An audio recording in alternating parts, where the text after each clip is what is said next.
There were some heated exchanges, particularly over the issue of President Obama. Let's listen to that.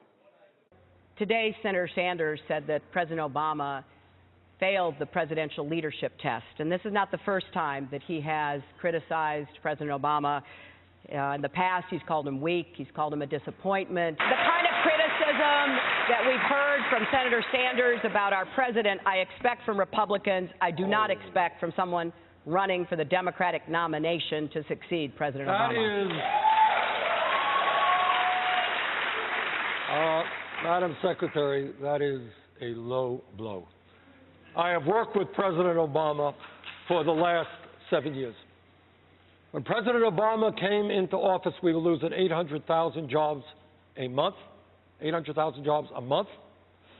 We had a $1.4 trillion deficit, and the world's financial system was on the verge of collapse. As a result of his efforts and the efforts of Joe Biden against unprecedented, I was there in the Senate, unprecedented Republican obstructionism, we have made enormous progress. But you know what? Last I heard, we lived in a democratic society.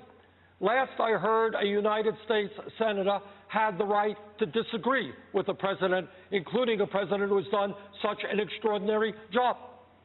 So I have voiced criticisms. As a senator, yes, I was a senator. I understand we can disagree on the path forward, but those kinds of personal assessments and charges are ones that I find particularly troubling.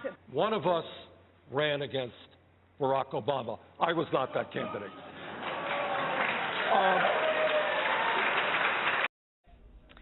Linda, you know, that certainly was a sharp exchange. Yeah, absolutely. And what we saw there was both of them, frankly, starting with Hillary Clinton, were really speaking to that Obama coalition that we've been talking about that is going to really be so very important in both Nevada and South Carolina.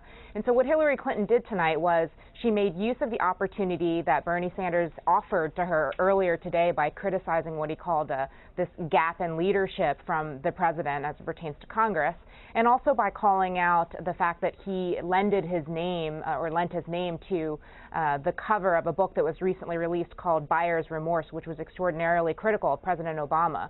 So what you ended up seeing, not only in that exchange but throughout the night, was this rather awkward dance that Bernie Sanders had to do. So at times he was trying to bear hug the president because he does understand that while only, say, half of the people who were polled at the exit polls in New Hampshire said that they really wanted to continue the president's legacy, it is much more likely that the Democratic base in South Carolina and in Nevada are going to be interested in a candidate that's going to be able to continue to build on the policies of this administration.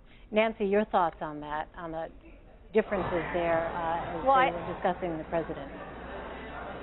I think it was an effective approach by Secretary Clinton because it hits on something that, frankly, is a real feeling on Capitol Hill about Senator Sanders that probably a lot of people can relate to. You know, I've been covering Capitol Hill for 8 years now, and one of the things that sometimes frustrates Democrats in the Senate when it comes to Senator Sanders is that because he has sort of operated outside of the two-party system as a Democratic Socialist or as an independent, as he identifies in Congress, he often has the ability to opt out and opt in to the party when it suits him. And the case that Hillary Clinton was making tonight is that that's his relationship with the president, too, that he praises him on one hand, but goes after him perhaps a little more fiercely than those who are stalwart Democrats might be comfortable doing. And there is this feeling that exists on Capitol Hill among some Democrats who may agree with a lot of the things he says,